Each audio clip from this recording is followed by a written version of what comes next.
Bien, el tema de ahora que vamos a abordar es hemorragia posparto. Esta se considera dentro de la tríada de causas de muerte maternas, junto con la hipertensión arterial o los trastornos hipertensivos del embarazo y las infecciones puerperales. Tenemos varias definiciones dependiendo de las guías clínicas que consultemos. Unas las definen arriba de los 500 mililitros posparto por vía vaginal o arriba de los 750 mililitros después de la realización de una cesárea. También otras guías, prácticamente los valores oscilan entre los mismos y depende si existe signos o sintomatología de shock. Pero tenemos una definición que, digamos, abarca un poco de las dos consideraciones, que es la hemorragia puerperal como una expulsión mayor a los 500 mililitros de sangre o más una vez terminada la tercera fase activa del parto, o más de 1000 mililitros de sangre después de una cesárea. Como sabemos, hay que recordar que acerca del término de la gestación, fluye a través del espacio intervelloso un volumen alrededor de 600 mililitros por minuto. Este flujo pasa por las arterias espirales, que son alrededor de 120, y estos no poseen una capa muscular, porque prácticamente sufren un proceso de remodelación endotrofoblástica. Esto lo que hace es que genera un sistema de baja presión.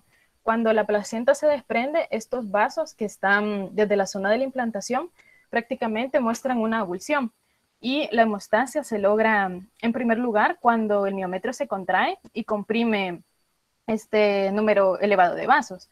Después de estas contracciones se presenta ya el proceso de coagulación y prácticamente estos vasos se obliteran. Si después del parto el miometrio dentro del sitio de implantación y la zona sangrante no se contrae, es cuando se dan ya los casos de hemorragia. Algunas de las causas que pueden estar relacionadas son fragmentos de placenta adheridos o grandes coágulos que permiten o impiden, mejor dicho, que impiden una contracción eficaz del miometrio, que prácticamente, aparte de la contractibilidad, también impiden una hemostasia en el sitio de implantación. Tenemos la estimación de pérdidas sanguíneas. Según la obstetricia de Williams, tenemos estos valores aproximados dependiendo de la vía del parto. Si es un parto vaginal, las pérdidas sanguíneas son normalmente menos de 500 ml. Si es una cesárea o una cesárea repetición, entre los 500 y los 1000 ml. Y si es una cesárea con una histerectomía, estos valores pueden aumentar hasta arriba de los 250 ml. También tenemos una clasificación para las hemorragias puerperales. Hay dos clasificaciones. Una las divide en prenatales, como el caso de la placenta previa o un desprendimiento prematuro de placenta, que los vamos a explicar más adelante, o ya puerperales relacionados a una atonía uterina o desgarros de la vía vaginal. También está la otra clasificación de acuerdo al tiempo de aparecimiento. Está una hemorragia posparto temprana, que es la que ocurre dentro de las primeras 24 horas, y el 99% está relacionada a este tipo. Y una hemorragia posparto tardía, que ocurre entre las 24 horas a las 6 semanas después del parto. También es importante saber que hay un signo engañoso en una hemorragia corporal, es que el pulso y la presión arterial solamente muestran alteraciones cuando existen pérdidas grandes de sangre. Esto se debe a prácticamente la adaptación fisiológica que sufre la mujer durante el embarazo. Por ejemplo, una mujer que al inicio mostraba una normotensión, esta puede llegar a una hipertensión debido a la liberación de catecolaminas en respuesta a la hemorragia.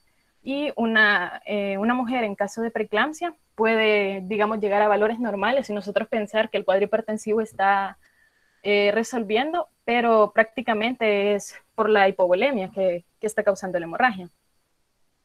Entonces podemos ver este flujograma que prácticamente se basa en si ha sido expulsada la placenta o no. Tenemos como sus causas si se comprueba la expulsión de la placenta. Si esta ha sido expulsada, se debe de evaluar o comprobar el tono uterino. Si al evaluarlo el útero no se encuentra contraído, nuestra sospecha diagnóstica tiene que ir relacionada a una atonía uterina. Si el útero está contraído, entonces lo que realizaríamos sería una revisión del canal del parto para ver si existe o si no traumatismos en la vía del parto. Si existen traumatismos, estos pueden ser desde desgarros vulvovaginales, cervicales, o perineales. Luego, si al evaluarlo no encontramos lesiones, se debe realizar una revisión manual de la cavidad uterina, con la sospecha de una retención de restos, una inversión uterina o una rotura uterina, que posteriormente les vamos a ir viendo como las causas, ¿verdad?, de esta hemorragia. Si cuando se comprueba si se ha expulsado la placenta o no, vemos que no ha sido expulsada, se tiene que hacer la revisión manual de la cavidad siempre, para ver si la placenta ha sido retenida o si se encuentra o no está presente en el plano de escisión. Lo que estaríamos sospechando sería ya un trastorno de la placentación, un acretismo placentario, que lo vamos a ver un poco más adelante.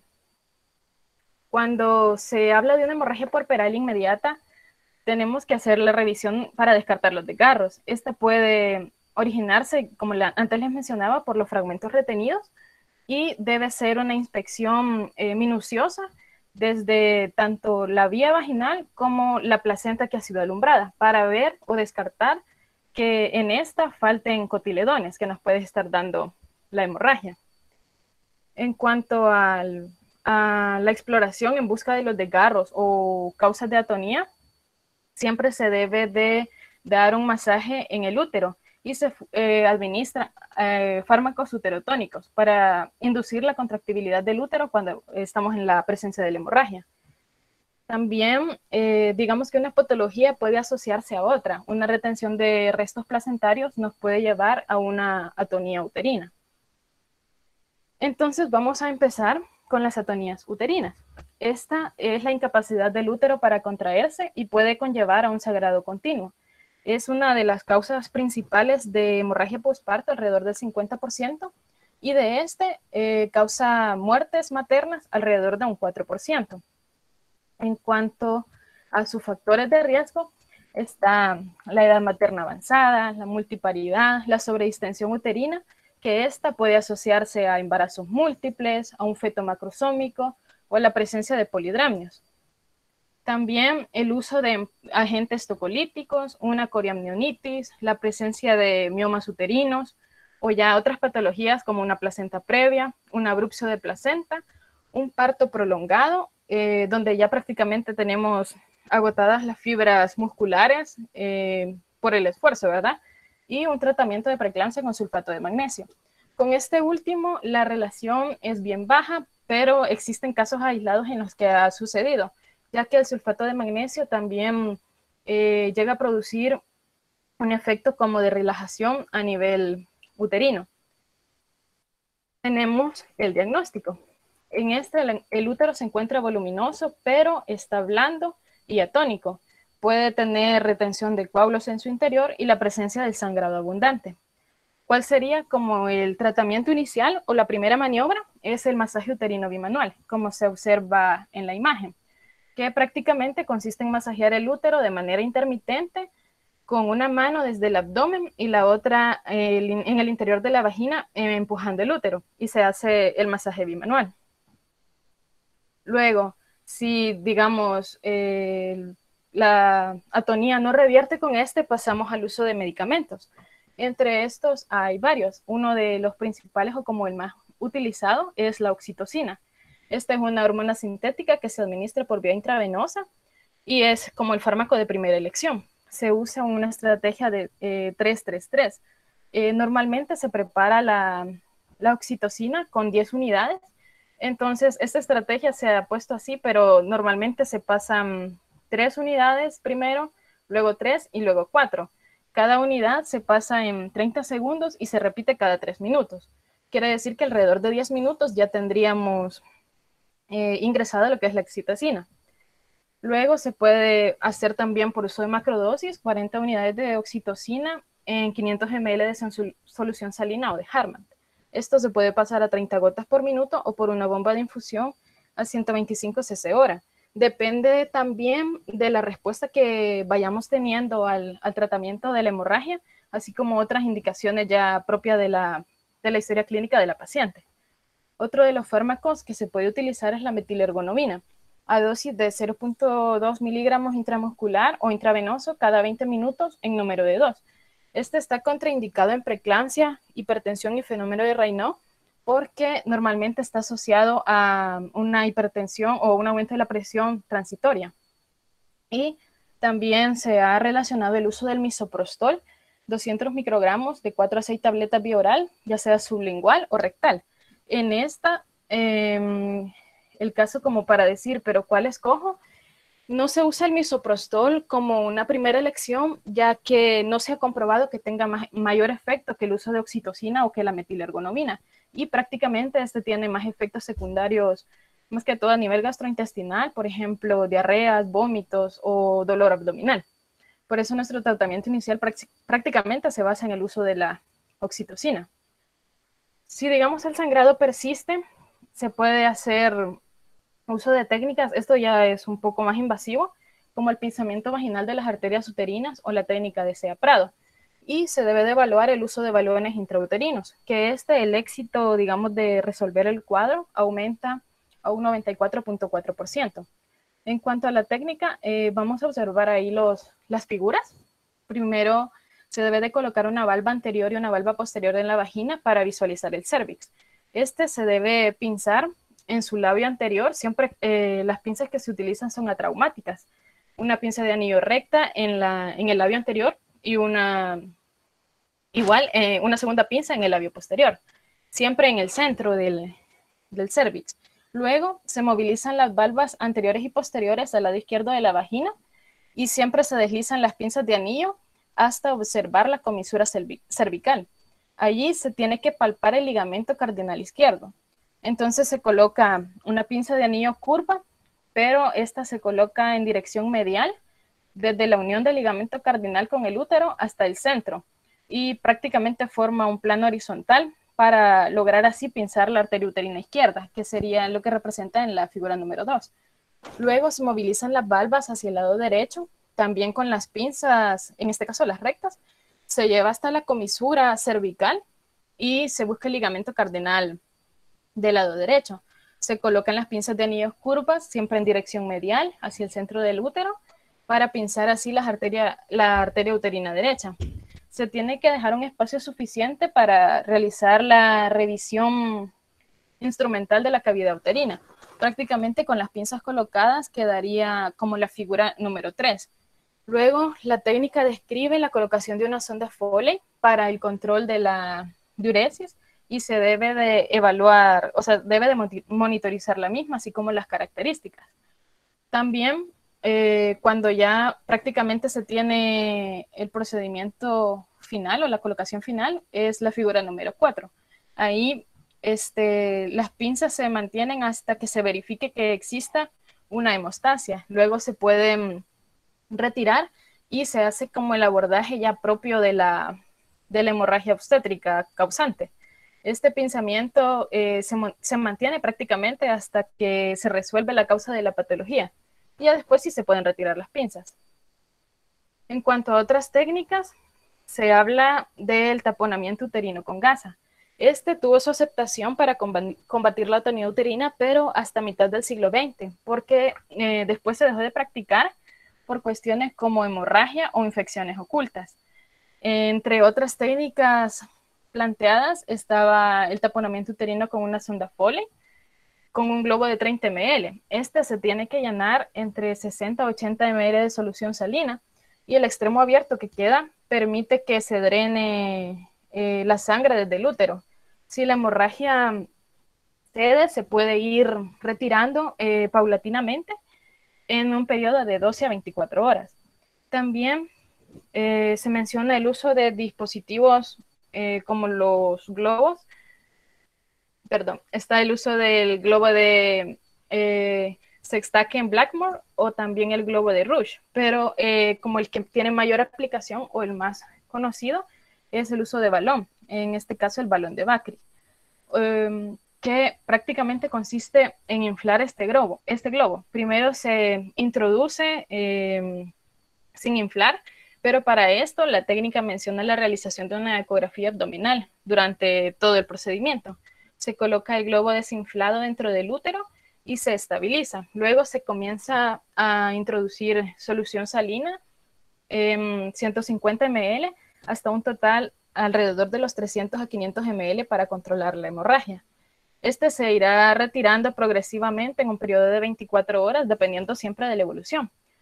Y para ver su evolución se tienen que monitorizar los signos vitales cada 15 minutos.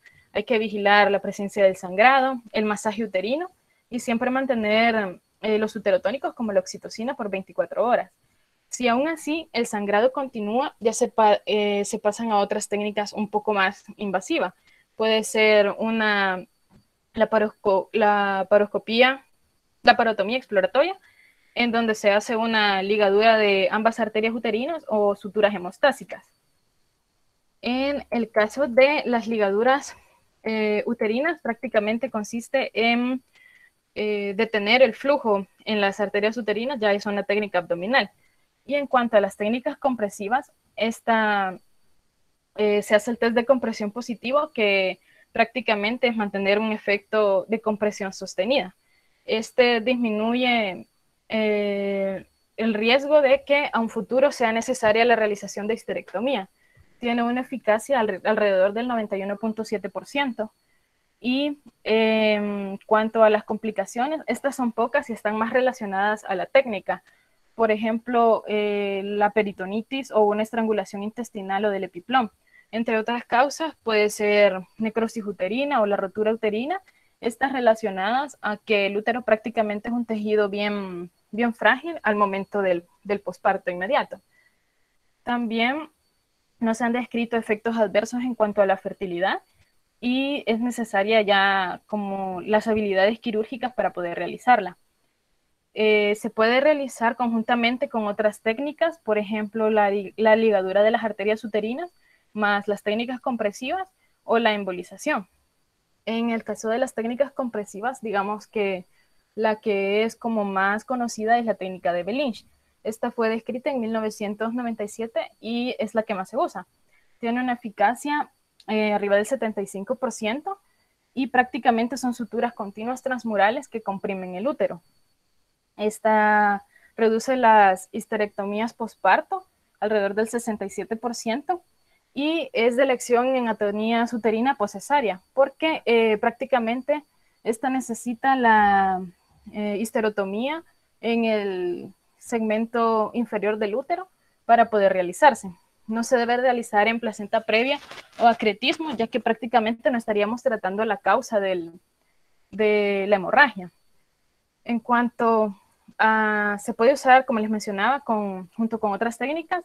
Por ejemplo, la realización de Belinge más una embolización tiene una efectividad del 91%. Un Belinge más una ligadura de arterias uterinas tiene una efectividad del 81%. En cuanto a sus contraindicaciones, esta no debe de realizarse cuando la paciente presente shock o una coagulación intravascular diseminada. Esta más que todo relacionada ya a los procesos largos de hemorragia, una hemorragia más profusa o en mayor tiempo, porque puede llevar a mayor complicaciones. En caso de cáncer de cervix o una rotura uterina, la presencia de malformaciones uterinas o también cuando se conoce que la paciente tiene alergia al material de sutura.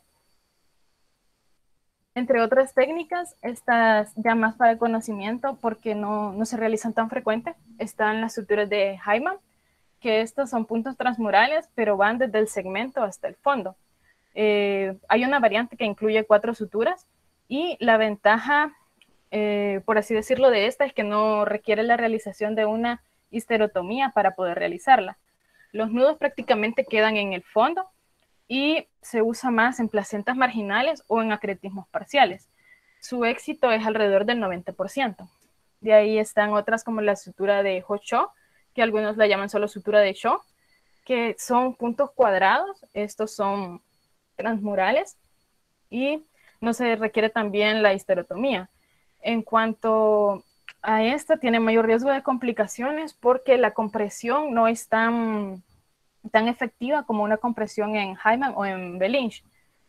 En cuanto a la sutura de Pereira, Esta es prácticamente, algunos la describen como hacer el plano para jugar X0. Son suturas longitudinales y transversales de 2x3 o 3x3, pero solo abarcan la serosa y el meometrio sin perforar toda la pared uterina. La ventaja de esta es que el riesgo de adherencia se disminuye y no necesita la histerotomía como en Belinch. También se puede hacer ligaduras de las arterias uterinas. En este caso tenemos la técnica de O'Leary, que son las ligaduras de las arterias uterinas ascendentes.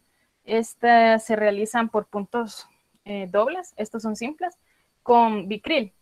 Hay variantes, una es que también incluye la rama ascendente o la arteria uterovárica, y también se puede apoyarse de una segunda sutura más abajo que abarque las ramas cervicales. Esta se puede hacer abdominal y vaginal. En cuanto a la vía vaginal, no está tan relacionada o no se puede realizar muy bien en el posparto, ya que prácticamente tenemos el útero como en sus máximas dimensiones, entonces es un poco más difícil de realizar la técnica. Pero se puede hacer una incisión en el fondo del saco vaginal a las 3 y a las 9 horas. El riesgo de esta es como tanto por la presencia de la hemorragia, así como por la posición anatómica, se puede tener el riesgo de ligar los uréteres. En cuanto a su uso, es más relacionado a los casos de una atonía refractaria, es decir, que ya se hicieron todos los manejos como que se podían o se tenían al alcance, y prácticamente la atonía no se ha detenido. En cuanto a las secuelas, puede ser un fallo ovárico precoz o las sinequias. También está la ligadura escalonada de Ab-Rabo, que son ligaduras de forma sucesiva. Prácticamente se va avanzando en pasos, son un paso cada 10 minutos, y esto abarca tanto la técnica de O'Leary para las arterias uterinas ascendentes, también la rama cérvico-vaginal y el pedículo ovárico.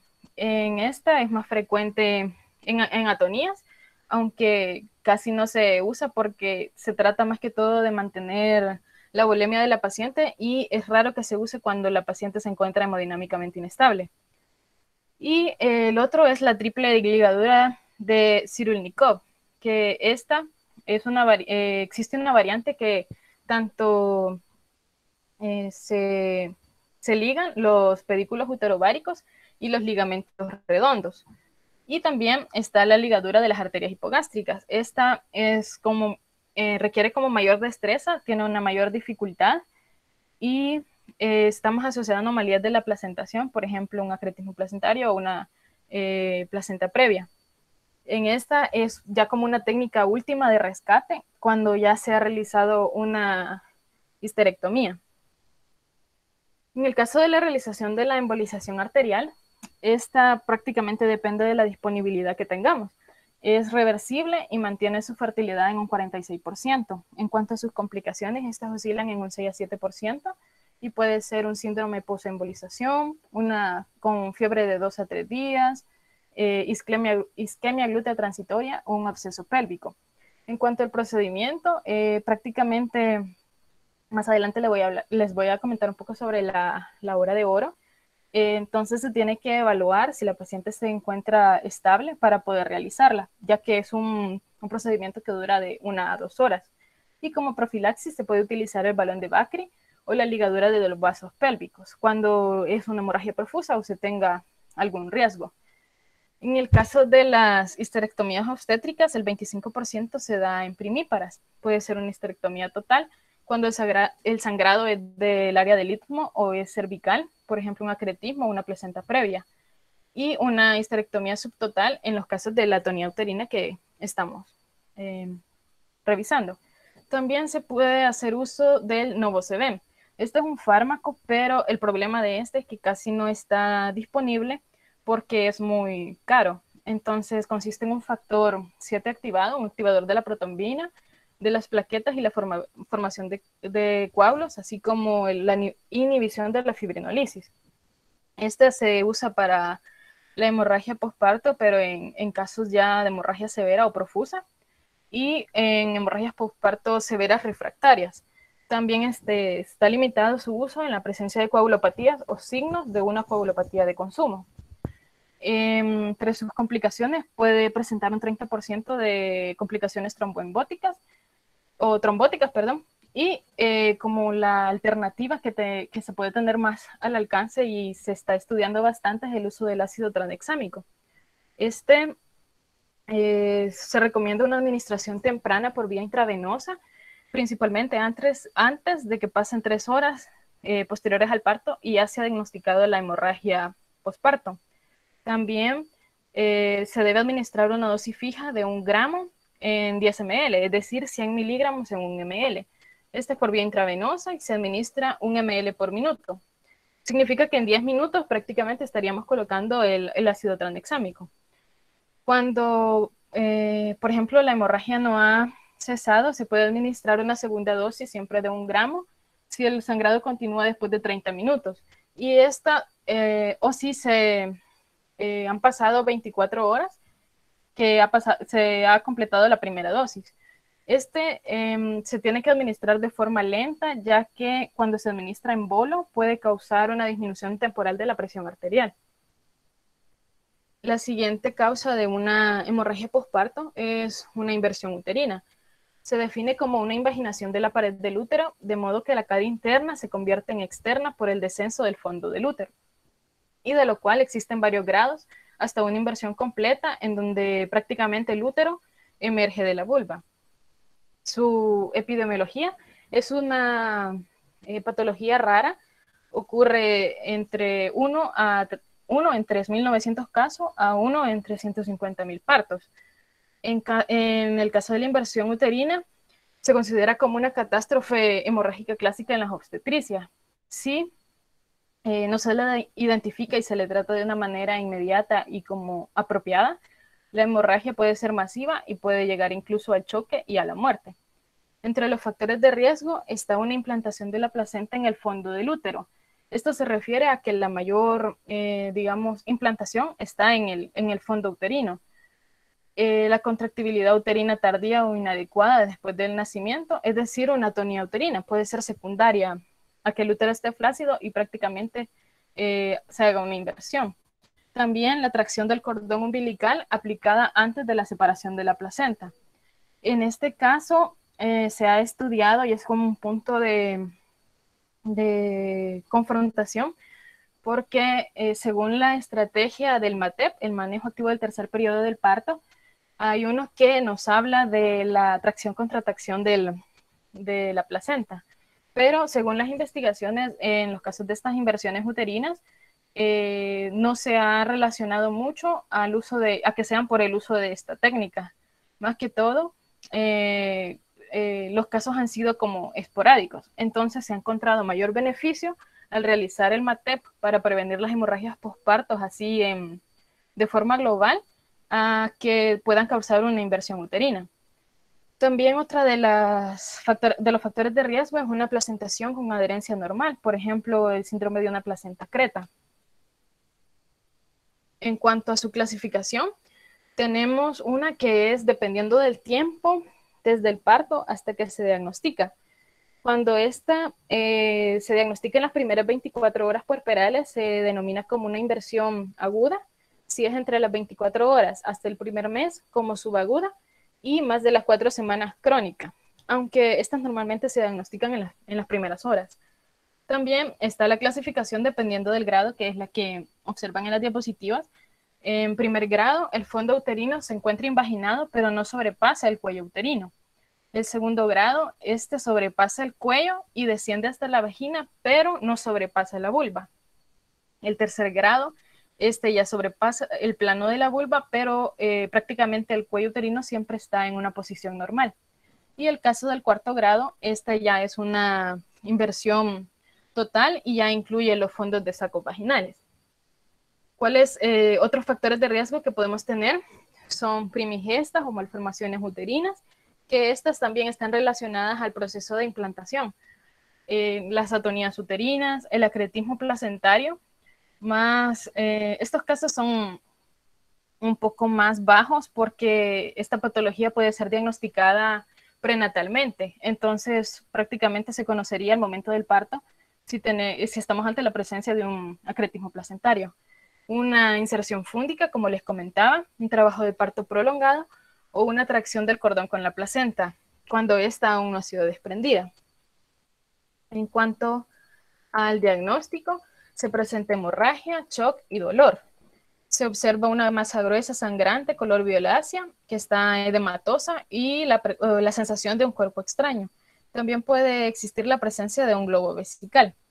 Y entre las cosas que nos pueden sospechar es que a la hora de hacer como la palpación no vamos a encontrar el fondo uterino a nivel abdominal. Entonces esta es una de las dos patologías donde prácticamente observamos esto.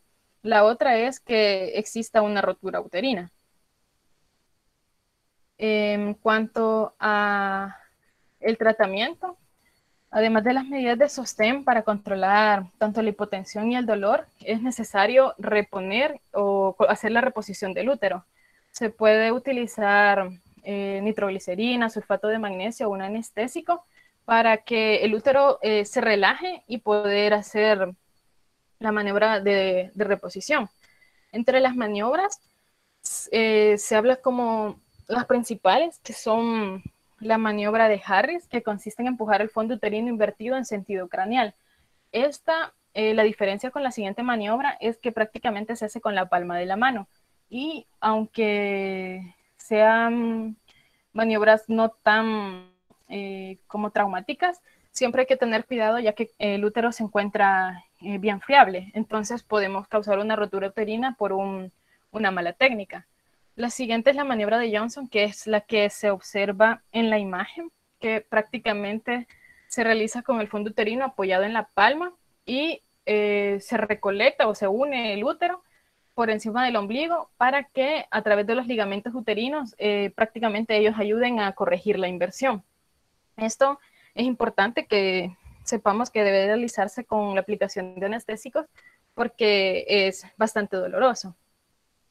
En cuanto a la realización de otras técnicas, bueno, posteriormente a las primeras formas de reposición del útero, se debe iniciar macrodosis de oxitocina y esta se mantiene por 24 horas. Luego se tiene que estar evaluando a través de tactos vaginales cada 4 horas para reconocer si no hay una nueva inversión. Luego se debe cumplir un esquema de antibióticos con ya sea ampicilina, 2 gramos endovenoso y metronidazol, 500 miligramos cada 8 horas, porque prácticamente hemos manipulado ese útero. En cuanto, o cuando tengamos sospecha también de otra causa, por ejemplo, una coramnionitis. En cuanto a las otras técnicas, se describe la técnica de O'Sullivan, que prácticamente consiste en colocar a la paciente en Trendelenburg y se debe perfundir con suero fisiológico el útero hasta que prácticamente obtenga otra vez su posición unisal. Estas no se considera como una maniobra de primer escoge porque primero la paciente tendría que estar hemodinámicamente estable. Segundo es que para lograr la presión de que el útero vuelva a su ubicación inicial se requieren entre 5 a 10 minutos. Entonces prácticamente estamos perdiendo tiempo que podemos utilizarlo para dar el tratamiento el tratamiento ya de soporte. También que esta maniobra solo es útil en inversiones uterinas grado 1 y grado 2 como máximo, porque no vamos a poder regresar todo el útero si prácticamente se encuentra de fuera. Entonces, tampoco se utiliza como primer escoge porque si esta falla, es decir, si no logramos restituirlo, tenemos que realizar una maniobra como la de Harris y Johnson, entonces prácticamente volvemos al mismo punto. Entonces, no se ha descrito como un mayor beneficio de realizar esta técnica, por eso casi no se hace. En cuanto al abordaje de otras técnicas, estas son quirúrgicas, puede ser el procedimiento de Huntington, que es a través de pinzas atraumáticas. Estas se colocan en cada ligamento redondo y se hace una tracción ascendente. Esta tracción prácticamente es del fondo uterino. Se inicia desde la zona más cercana al anillo de inversión a la más cercana al fondo del útero hasta que prácticamente se lleve a una reposición total. En algunos casos se habla de la utilización de un punto de sutura profundo en el fondo del útero para, digamos, facilitar un poco más la corrección, pero esta técnica se describe que es un poco más difícil y por ende quita un poco más de tiempo. Luego, si digamos el anillo de constricción impide el regreso del útero a su sitio, se hace en sentido posterior a través de este anillo. Entonces se realiza una incisión o es un corte longitudinal, que es la técnica de Haultain, en donde se descubre el fondo del útero y esto permite digamos, regresarlo, una reinversión. Cuando ya se coloca el útero en su posición original, ya se interrumpe en el uso de tocolíticos y se administra oxitocina u otros uterotónicos y se repara la incisión que se hizo en el útero. En cuanto a este abordaje quirúrgico ya es menos frecuente porque la mayoría de inversiones uterinas, cuando no son grado 3 o grado 4, pueden solucionarse con las maniobras de Harris y de Johnson. Las técnicas, se habla de otra, que es una técnica vaginal, que es de Spinelli. Esta la traigo más a razón de una inversión uterina como tal, pero no relacionado a obstetricia. Esta más se relaciona a procesos ginecológicos, ya que se hace por vía vaginal y prácticamente cuando es una inversión uterina posparto es una gran masa uterina. Entonces es bien difícil rechazarla porque prácticamente se hace una colpohisterotomía. Entonces es como bien difícil realizar la técnica. Es más utilizada en inversiones uterinas ginecológicas. El siguiente sería una retención de restos. El útero se encuentra con tono adecuado y la involución que presenta es adecuada. No se identifican, como les mencionaba en el flujograma, la presencia de desgarro, ya sea en cervix o en vagina, como causa del sangrado. Al revisar la placenta, les mencionaba que puede faltar las membranas o los cotiledones. El manejo, si se observan los restos a través del orificio cervical externo, estos se extraen con una pinza, y si no se observa, pero se tiene la sospecha diagnóstica que es una retención de restos, se pasa a la paciente a un legrado bajo anestesia. En cuanto a las lesiones del canal del parto, se debe de ser cuidadoso al examinar el canal del parto posterior al alumbramiento de la placenta y con esto identificar la presencia de desgarro, ya sea en cervix, paredes vaginales o periné. Estos deben de repararse con hilos absorbibles solo en algunos casos. Algunos no requieren reparación y se puede depender de uno o más planos de acuerdo de la profundidad. Entonces, en la mayoría de ocasiones, el nacimiento siempre lleva un proceso como de traumatismo en la vía del parto, a diferentes niveles. Estas lesiones durante toda esta fase varían desde desgarros sencillos, como desgarros de mucosa, hasta ya los desgarros que pueden producir hemorragias o hematomas que pueden causar la muerte. Los desgarros se pueden clasificar en desgarros vulvovaginales, cervicales y perineales. Tenemos los desgarros vulvovaginales. Estos son pequeños y normalmente son en la pared anterior de la vagina. Cuando ocurren en esta zona, normalmente están cerca de la uretra. Estos son superficiales y no presentan mayor hemorragia. Normalmente se puede realizar la hemostasia de forma manual y si esta prácticamente funciona, no necesita reparación. Si son ya desgarros pequeños, superficiales de perineo y vagina, a veces sí es necesaria realizar la colocación de puntos de sutura para ya lograr una hemostasia. Ya los que, digamos, en los vulvovaginales, que son más extensos, por lo regular también causan dificultad a la hora de la micción.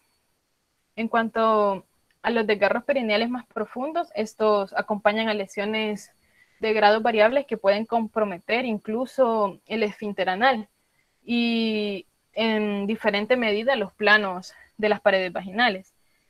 En el caso de los desgarros vaginales, cuando estos son bilaterales, estos normalmente tienen longitudes desiguales y se observa se observa una lengüeta de tejido siempre vaginal que a veces los cubre y es lo que nos puede como ocultar el cuadro.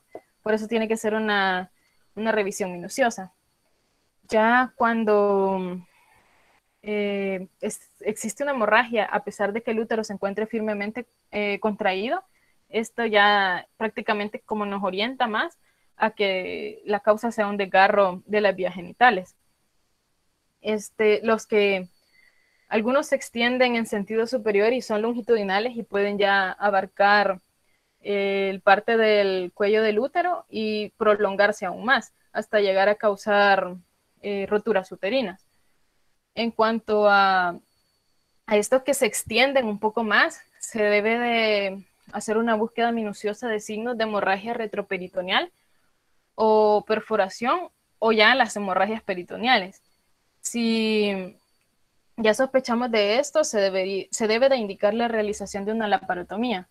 Cuando son desgarros vulvovaginales y son profundos, deben ser reparados por medio de suturas y se debe de colocar anestesia para reducir un poco el dolor. También acompañado, digamos, de estas correcciones, se debe evaluar la reposición ya sea de sangre o hemoderivados. El caso de los desgarros vulvovaginales se describen de acuerdo a su tamaño en centímetros y la pared vaginal donde se encuentran. Ya cuando son desgarros cervicouterinos, los desgarros superficiales pueden identificarse en la revisión minuciosa del canal y muchos de ellos tienen medidas menos de los 0.5 centímetros y casi no necesitan una reparación. En algunas ocasiones es poco frecuente, pero puede aparecer o se puede apreciar la abulsión total o parcial del cuello uterino desde la vagina. Entonces es prácticamente hacer la revisión minuciosa. Cuando se están evaluando la presencia de desgarros cervicouterinos, estos se describen de acuerdo al tamaño en centímetros y la localización de acuerdo a las agujas del reloj.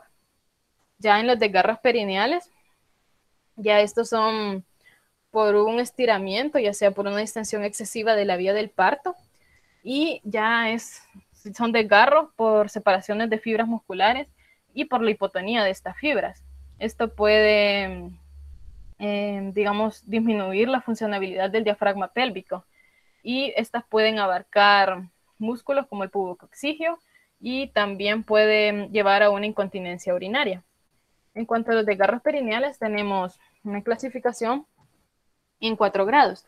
Los de primer grado son los que solo se dan en la lesión es en la piel perineal.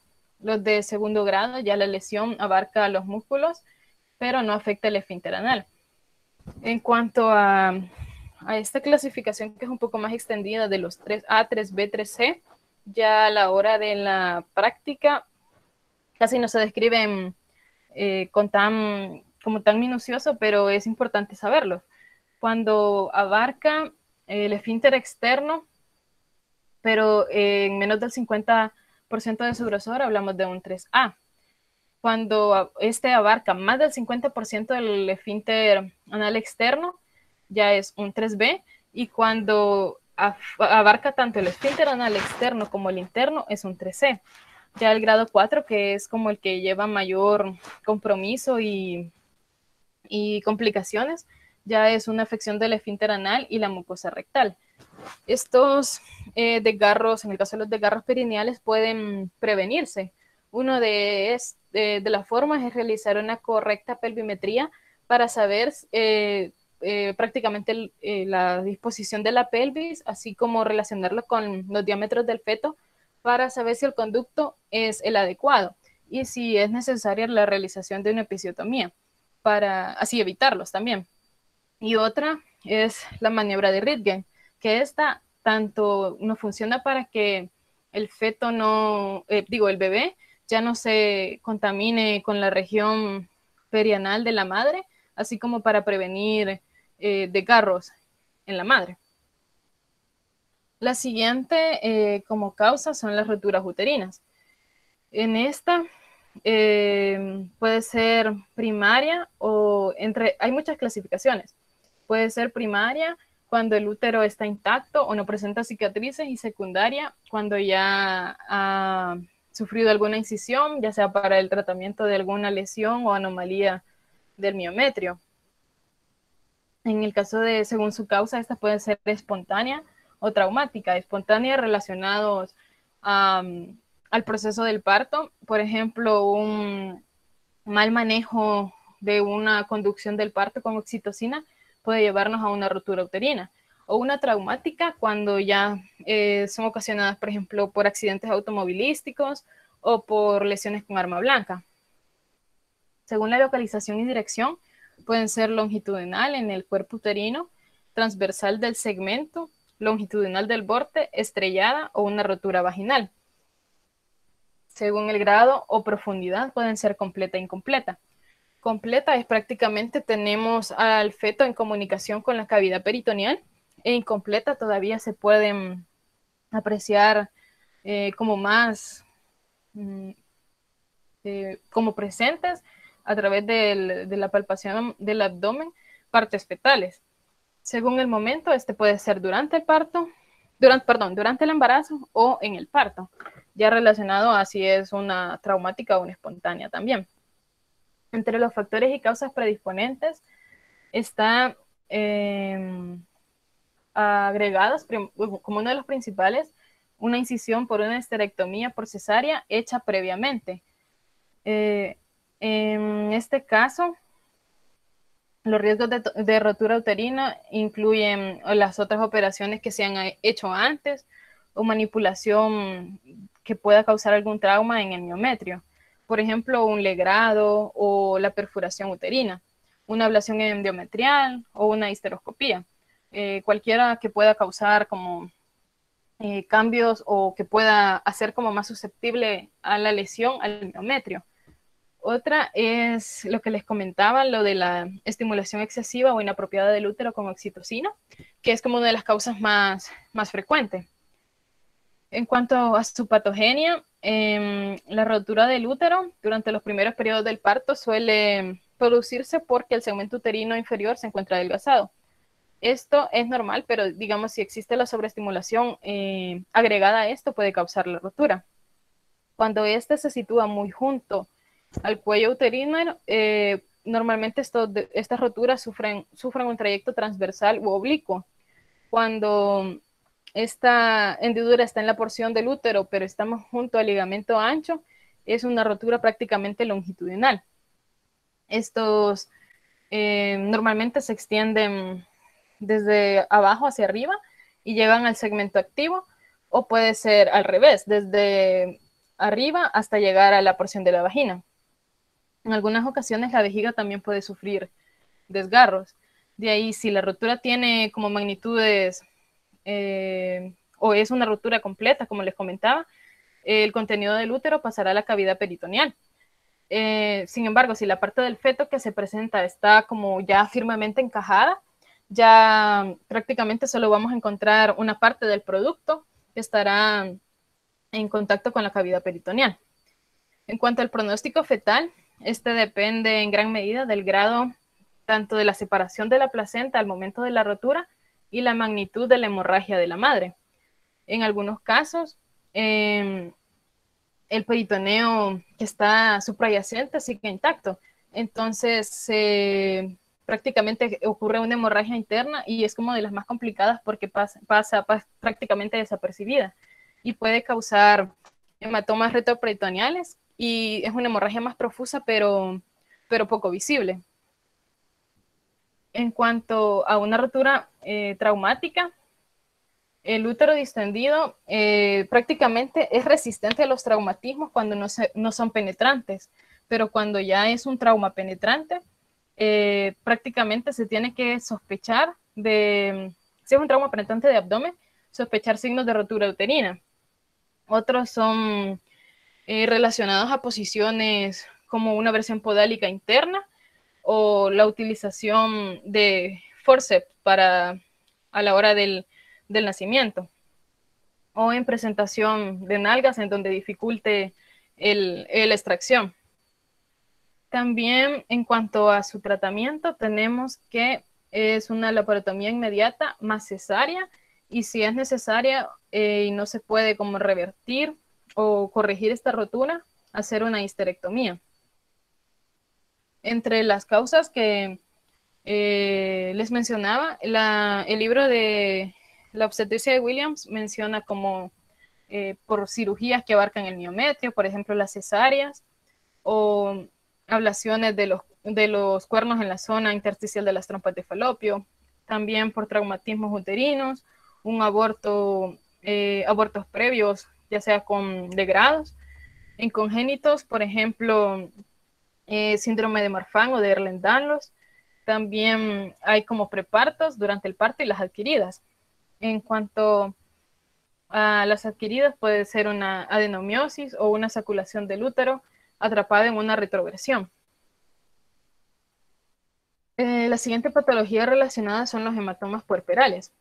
Estos, por lo común, presentan algunas manifestaciones anatómicas después del parto. Estos muy a menudo son consecuencias de un desgarro, ya sea de la episiorrafia al corregir la episiotomía o de un parto quirúrgico. Sin embargo, pueden aparecer después de la rotura de un vaso sin que exista un desgarro evidente, digamos, o observable. En algunos casos se manifiesta de manera rápida, pero en otros la hemorragia suele aparecer tardíamente. Algunas ocasiones también son dependientes de coagulopatías ocultas que han sido como la base para este proceso. Algunas deficiencias en la coagulación pueden ser adquiridas, por ejemplo, una coagulación o una coagulopatía de consumo por un desprendimiento prematuro de la placenta o una esteatosis hepática, o también enfermedades ya propias hematológicas como una enfermedad de von Willebrand. La clasificación de los hematomas puede ser vulvares, vulvovaginales, paravaginales y retroperitoneales. Los vulvovaginales abarcan el bulbo vestibular o ramas de la arteria pudenda, que son las arterias rectal inferior, la perineal y la del clítoris. En el caso de los paravaginales, estos pueden abarcar la rama descendente de la arteria uterina, y cuando sospechamos de los hematomas vulvovaginales, estos surgen y crecen rápidamente. Normalmente, o como la característica es que originan un dolor intenso. Entonces es como la sintomatología que nos va a referir la paciente. Si la hemorragia se detiene, puede que sufra un proceso de absorción del hematoma cuando son pequeños o de moderado tamaño. Cuando ya afecta el espacio paravaginal o se extiende por arriba de los elevadores, la hemorragia suele ser retroperitoneal y puede llegar a ser masiva y mortal. En el caso del diagnóstico, el hematoma vulvar se puede diagnosticar por el dolor perineal intenso. Surge rápidamente una zona tensa, esta es hipersensible y dolorosa. También es como una coloración violácea.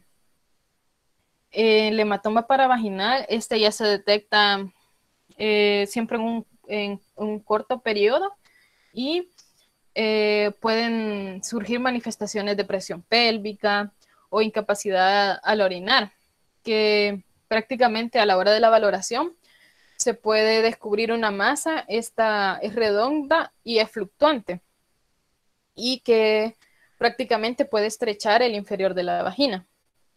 En cuanto al tratamiento, los vulvovaginales se tratan de acuerdo al tamaño, a la duración desde el parto y su expansión.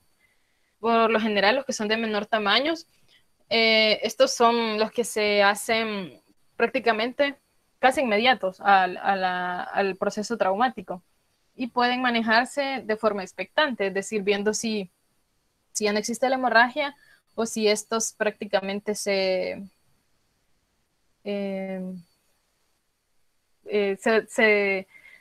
regresan, o sea, sufren una regresión. Sin embargo, si el dolor es intenso y persiste, el agrandamiento, es preferible realizar una exploración quirúrgica. Se tiene que realizar una incisión en el punto de distensión máxima y evacuar la sangre. A veces hay presencia de coágulos y se ligan los puntos sangrantes. También los hematomas, cuando son arriba de los elevadores, son bien difíciles de tratar. Algunos pueden ser evacuados a través de incisiones por la vulva o la vagina, pero normalmente se recomienda una laparotomía si persiste la hemorragia. En estos casos también se ha descrito, aparte de la realización de la corrección propia de los hematomas, se puede utilizar la embolización, ya sea si hay como un fallo en la corrección o el intento de corrección de la hemostasia, o si es un hematoma de difícil acceso. Y el uso agregado del globo de Bakri o el balón de Bakri en los casos de los hematomas paracervicales. La siguiente patología es un desprendimiento prematuro de placenta. Esta es la separación de la placenta, ya sea de forma parcial o total, desde su sitio de implantación antes del parto. En la imagen que observamos a la izquierda, lo que se ve de color morado es prácticamente la formación de un coágulo retroplacentario, que esto nos puede llevar, o es como una de las causas principales de que la paciente sufra una coagulopatía de consumo, ya sea una coagulación intravascular diseminada. Tenemos que la separación de la placenta, ya sea de forma total o parcial, desde el sitio de implantación, antes del parto, se describe como el término de abrupción de placenta, que prácticamente, según el latín, es como despedazar la placenta. Esto, digamos que el término como adecuado para un desprendimiento de placenta es la separación de la placenta, pero cuando ésta tiene una implantación normal. Esto nos lleva a descartar otras causas como una placenta previa o un acretismo placentario.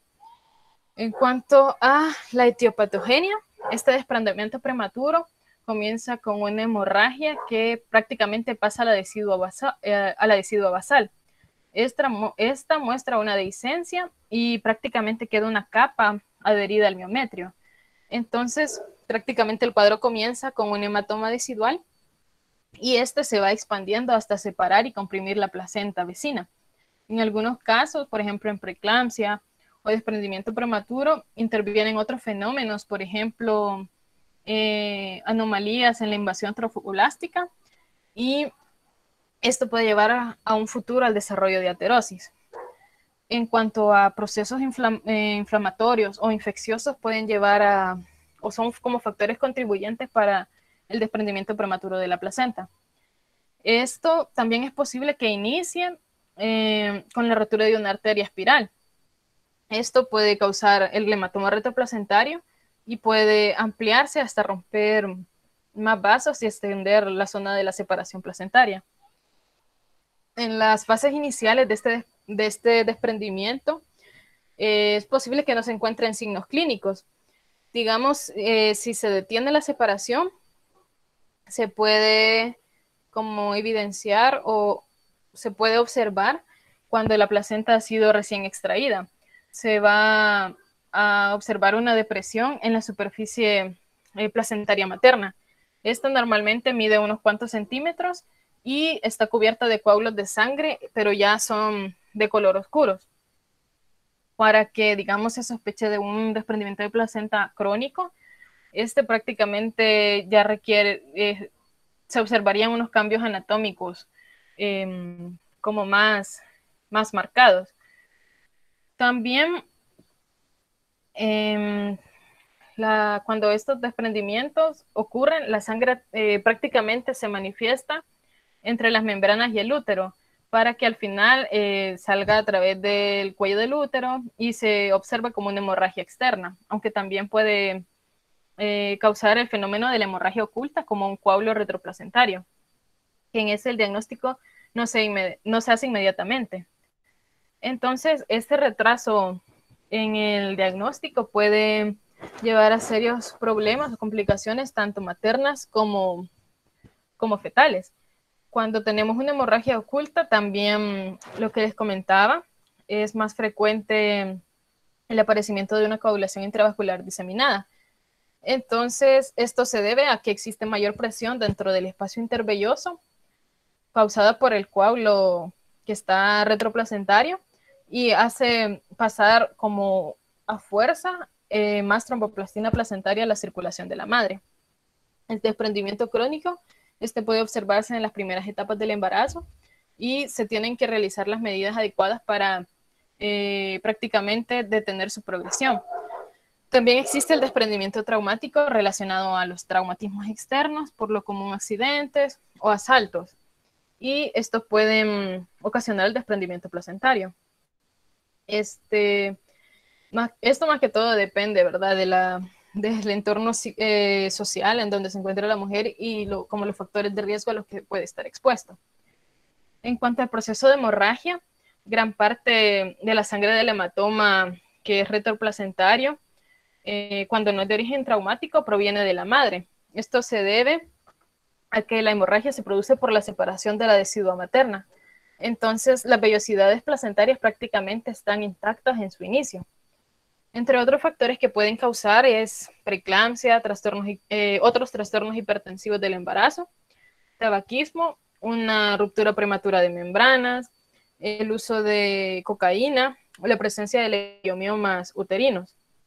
También la historia clínica de desprendimientos repetitivos. Pero, ¿cuáles serían las manifestaciones clínicas y cómo diagnosticarlo? La mayoría de mujeres que presentan un desprendimiento tienen dolor abdominal repentino, metrorragia y también se evidencia por un dolor a la palpación uterina. Otros signos es que prácticamente ocurre una hipertonía persistente y aumento de las contracciones. Se habla que la resonancia magnética puede ser un método muy sensible para detectar el desprendimiento, pero solamente si los datos en ella cambiasen el tratamiento. De ahí, cuanto a como otras formas de diagnóstico, como esto prácticamente puede ocasionar una coagulación intravascular, se debe de evaluar el aumento de niveles séricos del dímero D, que puede ser un dato sugerente, aunque también se puede evaluar los niveles séricos de alfa-fetoproteína, estos arriba de los 280 microgramos por litro. Estos, con la evaluación, se tiene como un índice predictivo de un 97%. Cuando, digamos, está la expulsión de la sangre por la vagina y todavía no se conoce la causa, se tiene que descartar otras patologías, por ejemplo, la existencia de una placenta previa y otras causas de hemorragia uterina. Una de las complicaciones que surge de un desprendimiento prematuro de placenta es la imagen que observamos en el lado derecho, que es el útero de Cuvelier, que prácticamente es una extravasación de la sangre a la musculatura del útero, y esta se almacena debajo de la serosa. Esto antes se llamaba apoplejía uteroplacentaria. Y también se pueden observar derrames de sangre por debajo de la serosa tubárica, entre las capas del ligamento ancho, también en el parénquima de los ovarios, y cuando son hemorragias miometriales, pocas veces ocasionan atonías uterinas, y no siempre son como indicaciones de una histerectomía, digamos, de urgencia. En cuanto al tratamiento, va a depender del estado clínico, la edad gestacional y la magnitud de la hemorragia. En el caso que el feto esté vivo y tenga un peso viable, o si el parto vaginal no es inminente, algunos escogen una cesárea de urgencia para evitar que el feto entre a un sufrimiento fetal. Si no hay certeza de un desprendimiento prematuro, el feto está vivo y no tiene manifestaciones de sufrimiento, algunos recomiendan el manejo expectante y se debe evaluar la condición y prácticamente signos vitales y monitorizar a la paciente hasta, por ejemplo, si estamos ante un prematuro, realizar como la maduración pulmonar y prácticamente hacer que el niño pueda llegar a vivir después. En el caso de estos que se tengan como manejo expectante, también si existen signos de sufrimiento fetal, se tiene que considerar la intervención inmediata. La siguiente sería la placenta previa. En el caso de la placenta previa, esta es cuando está situada prácticamente, es una implantación anormal. Esta está ubicada en el segmento uterino inferior, ya sea sobre el orificio cervical interno o muy cerca del mismo. se relaciona a un fenómeno que se llama migración placentaria, aunque no es como el término correcto, ya que en etapas tempranas del embarazo, o sea, se llama erróneamente como migración placentaria, pero lo que ocurre es que prácticamente cuando la mitad superior del útero tiene una mayor circulación, la placenta va buscando como esas zonas de mayor circulación, que es lo que se conoce como trofotopismo. Entonces, prácticamente se piensa que la placenta migra, pero en sí solamente se adhiere a donde hay mayor circulación. Cuando la placenta tiene una situación baja, las posibilidades de migrar, así como que cambie un tanto su placentación, es bien baja cuando existe la presencia de cesáreas previas. La clasificación, tenemos la placenta previa como tal, que es, en este caso, el orificio interno está cubierto de forma parcial o completa por la placenta. Antes se denominaba placenta previa total o parcial. Entonces ha surgido una nueva clasificación en donde se habla de una placenta en situación baja cuando la implantación se da siempre en el segmento uterino inferior, en el cual el borde placentario no llega a cubrir el orificio cervical interno y permanece en un perímetro alrededor de los 2 centímetros arriba del orificio cervical interno. Era lo que antes se conocía como placenta previa marginal, que esta estaba en el borde, pero no lo cubría. También está la placenta previa parcial, que era la que se conocía que solamente cubría una parte del orificio cervical, y la total, que prácticamente oblitera todo el orificio cervical. Cuando se sospecha de una placenta previa, esta normalmente no es dolorosa, solamente es la sospecha se basa en la hemorragia transvaginal, y se tiene que, por ejemplo, a la hora de evaluarse, la palpación digital prácticamente puede ocasionar el trabajo de parto, o desencadenar un trabajo de parto o una ruptura, o causar mayor hemorragia. Por eso debe de realizarse en situaciones como controladas, por ejemplo, cuando ya se encuentra en preparación para la realización de una cesárea. Entre los factores de riesgo se relaciona la edad de la madre, que esta aumenta cuando la edad es mayor. Los casos de multiparidad, la existencia de cesárea anterior, que es como la más característica, y la presencia o el hábito del tabaquismo, porque según los estudios, se eleva 2 veces más en la fumadora por el proceso de hipoxemia por monóxido de carbono. Entonces, esto lo que hace es una hipertrofia placentaria compensadora. Entonces, puede relacionarse a un proceso de una vasculopatía decidual, que prácticamente hace que se implante en una zona no adecuada.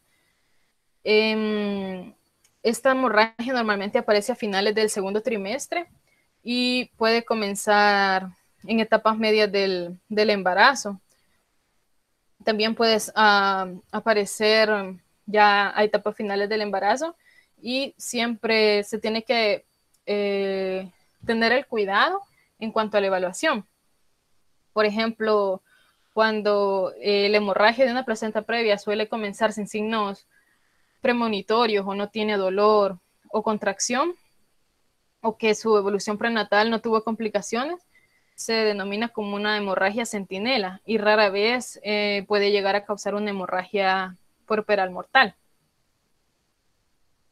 Luego están las placentas con implantaciones anormales, que ya se habla del síndrome de la placenta acreta, increta y percreta. Esta es una complicación frecuente y grave relacionada con la placenta previa. Estos prácticamente es una fijación anormal de la placenta en cuanto a la unión uteroplacentaria. El síndrome de placenta acreta se origina cuando la implantación y la adherencia son anormales, y se clasifican dependiendo de la profundidad de penetración placentaria a la pared uterina. Esta incluye la placenta creta, increta y percreta, dependiendo del grado de infiltración. Prácticamente la creta es la que solamente abarca como la región superficial. La increta esta ya penetra miometrio y la percreta esta ya sobrepasa y puede llegar hasta la serosa. En cuanto al diagnóstico, cuando es a mediados del embarazo, se debe de pensar en las otras, ¿verdad? En la placenta previa a un desprendimiento. Y en estos casos tampoco se debe realizar un tacto vaginal porque puede desencadenar una hemorragia torrencial. Se puede realizar, como les mencionaba, este puede ser detectado en el periodo prenatal a través de una ecografía para saber la localización de la placenta y así evaluar también su grado de implantación. En el caso de estos síndromes, cuanto a su etiopatogenia, cuando se realiza un análisis microscópico se observan las vellosidades placentarias adheridas o fijas a las fibras musculares y no así a las deciduas basales, es decir, prácticamente las atraviesan. Entonces, esta deficiencia como de una decidua impide que la placenta al momento del desprendimiento se separe de forma adecuada. En cuanto a los factores de riesgo, son similares a los de la placenta previa, pero los más como relacionados son una cesárea anterior y la placenta previa.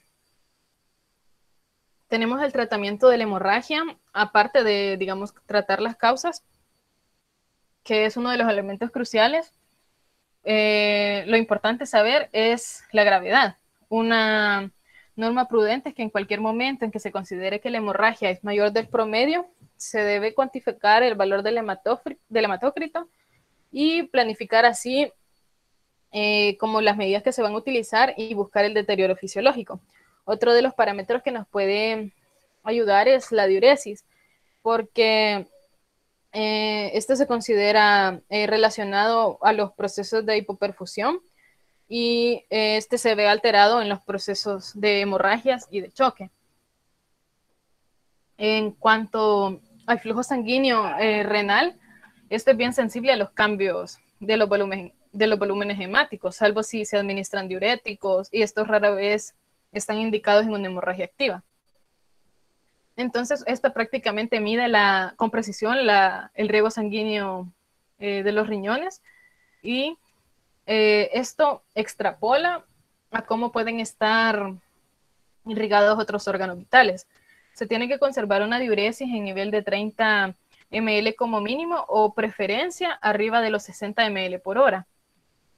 Y en caso de que sea una hemorragia con una gravedad potencial, se debe prever el uso de una sonda vesical para así llevar la diuresis hora.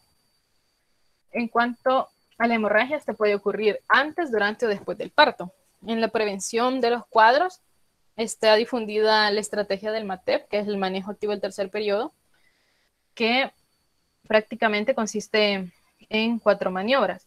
Una sería la administración de oxitocina, 10 unidades de oxitocina al momento del pinzamiento del cordón umbilical. La siguiente sería la tracción contra tracción para la extracción placentaria. La otra sería el pinzamiento del cordón entre el primero y el tercer minuto. Y la última, la realización del masaje uterino en la primera hora cada 15 minutos y en la segunda hora cada media hora. En los cuadros de choque hipovolémico, generalmente se presenta lo que se conoce como la tríada mortal, que es la hipoxia, la acidosis y la hipotermia. Dichas condiciones agravan el estado de hemostasis y pueden complicarse hasta causar una coagulación intravascular diseminada.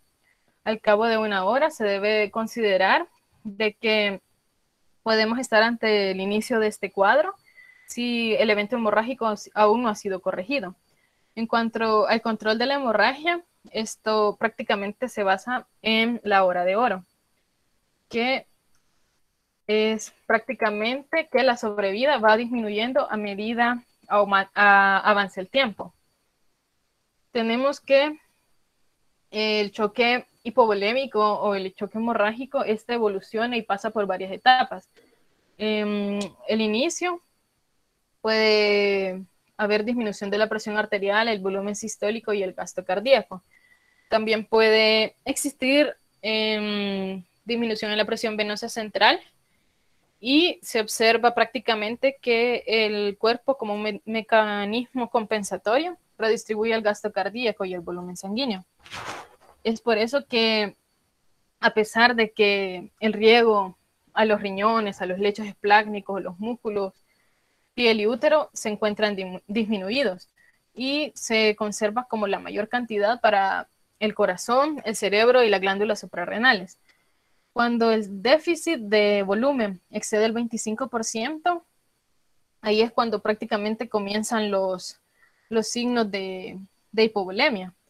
Y la distribución anormal de este flujo ocasiona una hipoxia tisular y puede ocasionar también una acidosis metabólica. Entonces tenemos que pueden surgir otro efecto importante de la hemorragia, que es la activación de los linfocitos y monocitos, que esto también va a llevar a la activación de las células endoteliales y a la agregación plaquetaria. Luego, cuando estemos ante estos casos de choque hipovolémico, se necesita reponer el líquido extracelular y el volumen intravascular. Esto prácticamente, o digamos que lo vamos a ver un poco más adelante, las soluciones recomendadas es a través de la administración de ya sea sangre o hemoderivados y cristaloides, dependiendo de las necesidades. Tenemos que el choque, que se presenta más frecuentemente en la obstetricia, es relacionado a la pérdida de sangre y también el relacionado a los procesos infecciosos. Estos pueden aparecer antes, durante o después del parto. En cuanto a los objetivos del manejo de la hemorragia, tenemos restaurar y mantener el volumen sanguíneo, esto con la rápida infusión de soluciones cristaloides a través de acceso venoso de grueso calibre. Normalmente se utilizan calibre 16 o 18. También mantener el adecuado transporte de oxígeno a los tejidos con el reemplazo rápido de las pérdidas sanguíneas a través de la transfusión de células empacadas y mantener la hemostasia y principalmente detener la hemorragia. Tenemos que los signos y síntomas del choque en la gestante suelen ser sutiles y tardíos, esto por la adaptación funcional. Prácticamente el volumen circulatorio en el embarazo aumenta de un 40 a un 50%, disminuye las resistencias y con esto mejora el funcionamiento cardiovascular. También aumenta el gasto cardíaco de un 35 a un 50%.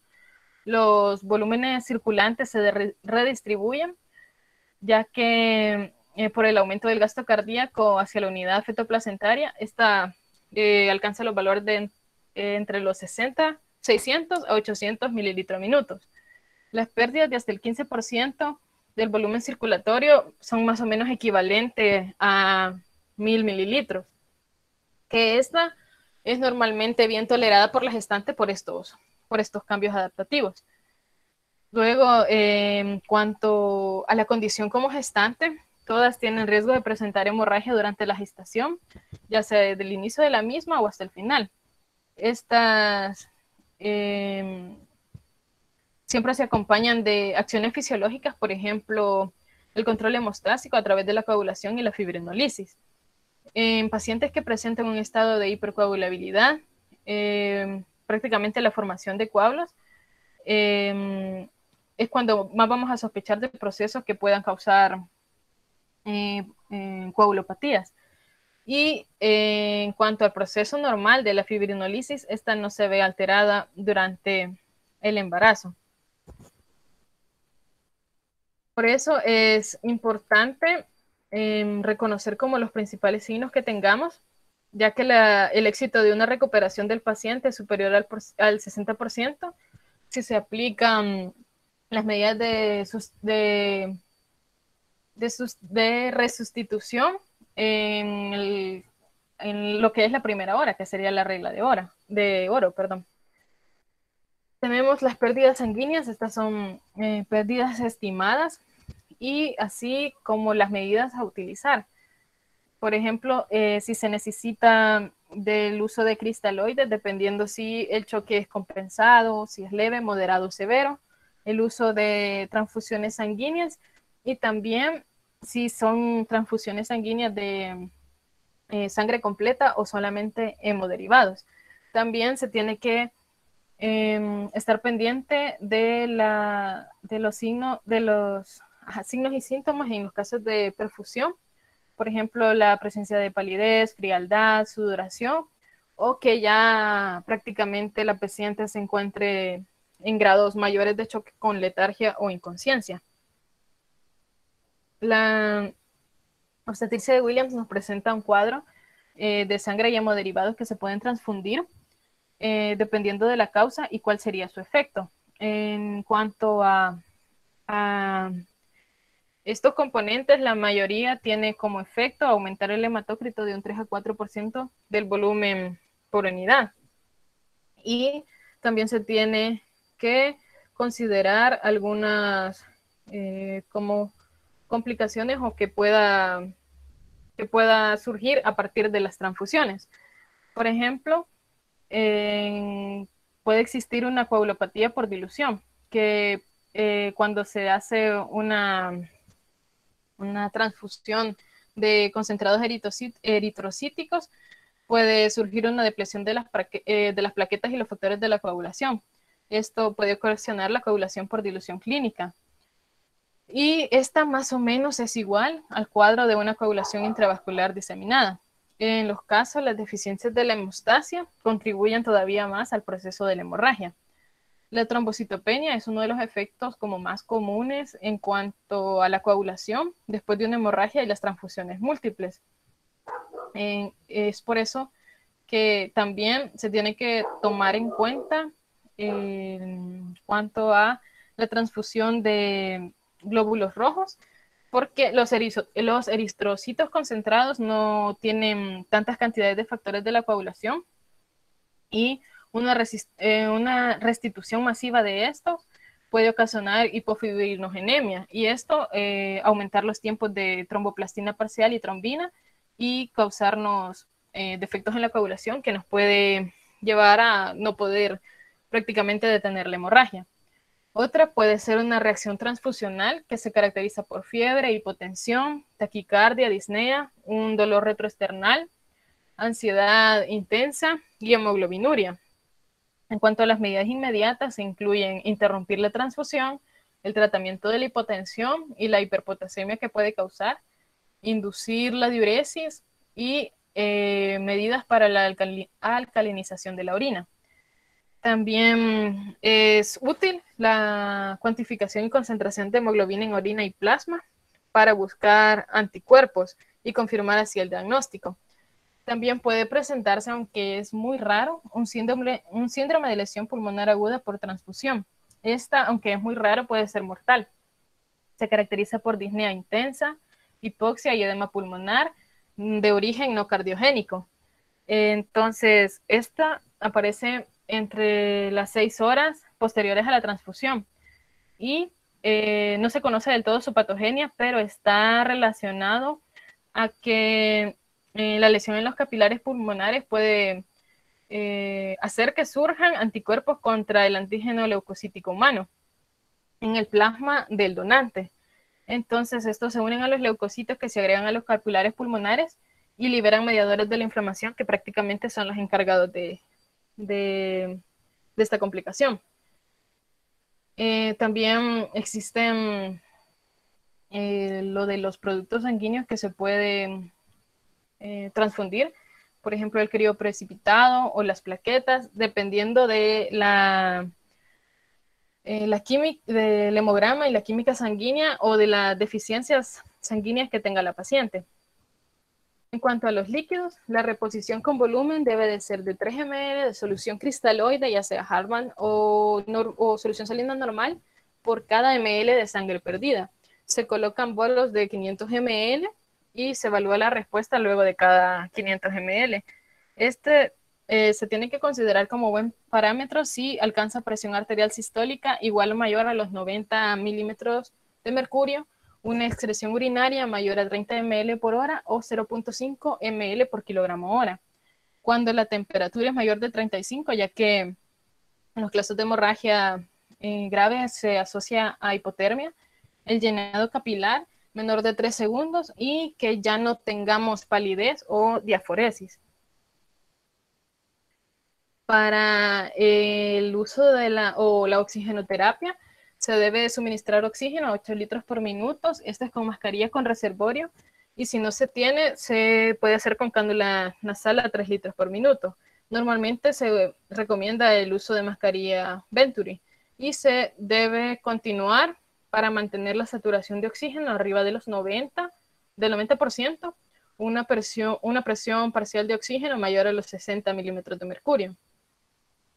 La vía intravenosa, como les mencionaba, se toman 2 venas, ya sea catéter 16 o 18, y se mandan las muestras correspondientes en 4 tubos para evaluar hemoglobina, hematócrito y plaquetas, la compatibilidad, el tiempo de protrombina, tiempo parcial de tromboplastina, el fibrinógeno y la prueba de retracción del coágulo para evaluar si pueden existir las complicaciones como la coagulación intravascular diseminada.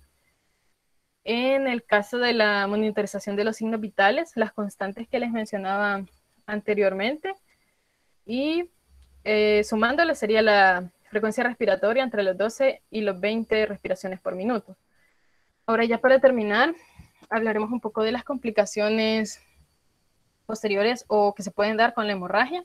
Una de estas es la coagulación intravascular diseminada, que esta está relacionada al desprendimiento prematuro de placenta, a síndrome de preeclampsia, a esteatosis hepática, infección o septicemia.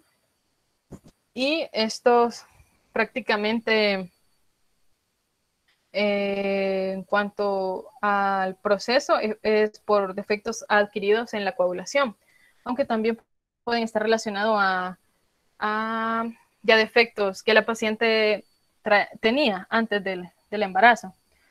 Durante el embarazo normal, se tiene que corroborar el desarrollo de los cambios de la coagulación y la fibrinolisis.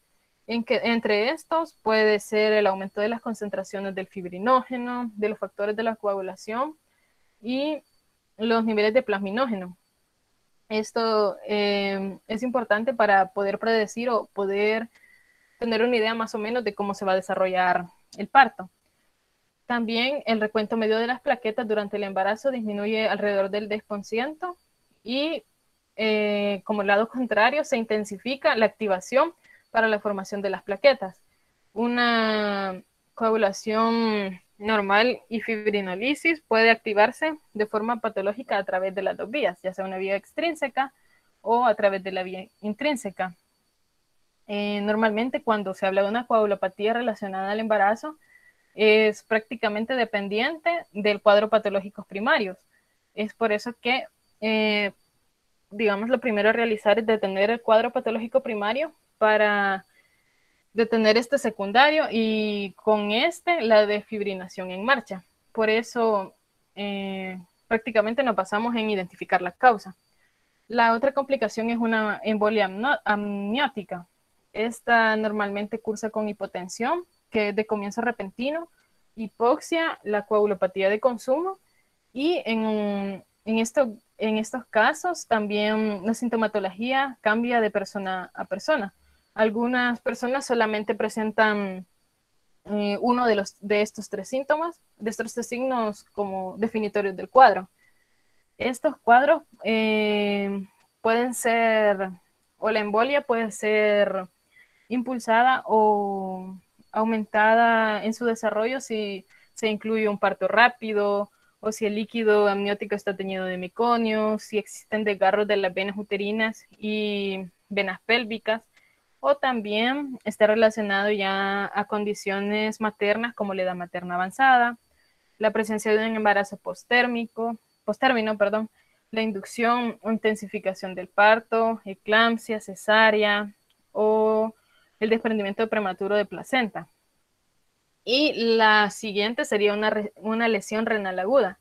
Esta antes se conocía como una insuficiencia renal aguda, que prácticamente depende de muchas causas. En obstetricia se relaciona con desprendimientos graves de placenta y prácticamente hay un deterioro un deterioro paulatino o una disminución en la volemia.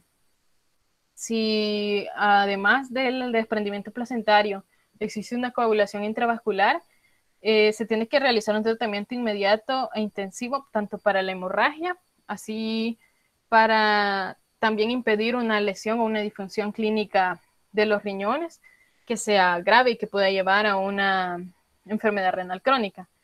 Normalmente estos casos son reversibles y casi no llegan a la necesidad de diálisis, en donde prácticamente estamos ante una necrosis cortical aguda, que es irreversible.